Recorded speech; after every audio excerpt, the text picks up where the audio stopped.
এক ছিল এক বড় রাজ্য। সেই রাজ্যের মাঝখানে ছিল এক বিশাল রাজবাড়ি, আর তার সামনে সুন্দর ফুলে ভরা বাগান। বাগানে গোলাপ, জুঁই, শিউলি, কত রকম ফুল। সকালে সেখানে রোদের আলো পড়লে পুরো জায়গাটা যেন সোনার মতো ঝলমল করতো।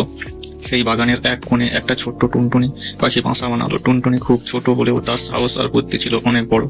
সে সারাদিন ফুলের ডালে ডালে উড়ে বেড়াতো, গান গাইতো আর নিজের বাসা সাজাতো। একদিন সকালে রাজা বাগানে হাঁটতে বেরোলেন। তিনি খুব গম্ভীর স্বভাবের মানুষ। হাঁটতে হাঁটতে হঠাৎ টুনটুনির চিৎকার আর গান শুনে তার কপাল কুঁচে গেল। রাজা বললেন, আমার রাজবাড়ির বাগানে এত শব্দ কিসের? মন্ত্রী মাথা নিচু করে বলল, মহারাজ, একটা ছোট্ট পাখি এখানে বাসা বেঁধেছে। রাজা রেগে উঠলেন, আমার অনুমতি ছাড়া এত বড় সাহস?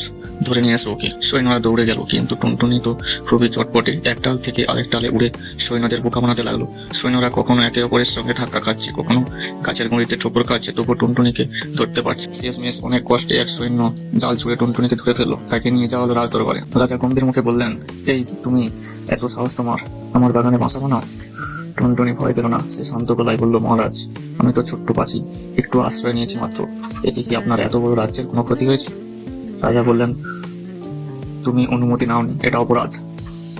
টুনটুনি তখন একটু হেসে বলল, মহারাজ, আপনি তো শক্তিশালী আর মহান। আমাকে শাস্তি দিলে সবাই বলবে রাজা নাকি এক ছোট্ট পাখির সঙ্গে যুদ্ধ করেছেন। এতে কি আপনার সম্মান বাড়বে? দরবারে ফিসফাস শুরু হলো। মন্ত্রী আস্তে করে বলল, মহারাজ, কথা তো মন্দ বলেনি। রাজা একটু থেমে ভাবলেন, সত্যি তো, একটা ছোট্ট পাখিকে শাস্তি দিলে লোকজন হাসাহাসি করতে পারে। তিনি গলা ঝাঁকারি দিয়ে বললেন, তুমি ছোট হলেও বেশ বুদ্ধিমান, ঠিক আছে, তোমাকে ক্ষমা করলাম। আর টুনটুনি, সে তার ছোট্ট ভাষায় আনন্দে থাকতে লাগলো আর সবাইকে শেখাতে লাগলো, ছোট বলে কাউকে তুচ্ছ করো না।